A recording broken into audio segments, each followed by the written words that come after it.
পরশুদিন রাতের ঝড়ে আমার এই গাছগুলো কিন্তু একসঙ্গে উল্টে ফেলে দিয়েছিল।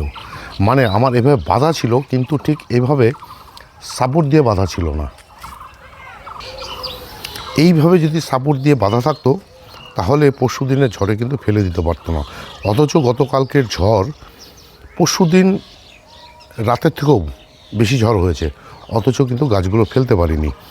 ঠিক তেমনই আবার এই যে মাঝখানে যে সমস্ত গাছগুলো রয়েছে, যেহেতু ছোট গাছ, প্যারাপিট ওয়াল থাকার কারণে অতটা রাখতে পারেনি এবং গাছগুলো কিন্তু পড়ে যায়নি। আর এটাই দেখানোর জন্য ঝড় বৃষ্টির সময় আপনাদের যে সমস্ত গাছগুলো ঝাড়যুক্ত, সে সমস্ত গাছকে ঠিক এভাবে বেঁধে দিন। আমি গতকালকে এই ঝড়ে গাছগুলো পড়ে যাওয়ার কারণে গাছের উপরে একটি ট্রেস গেছে, যার জন্য মানে যে সমস্ত গাছ ঝড়ে পড়ে গেছিলো সে সমস্ত গাছে বায়োজাম প্রো স্প্রে করেছি।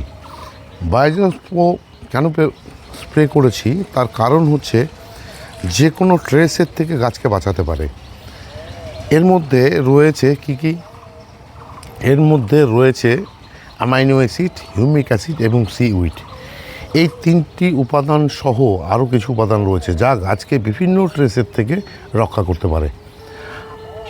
আর এটাই ছিল আজকের ছোট্ট একটি ভিডিও।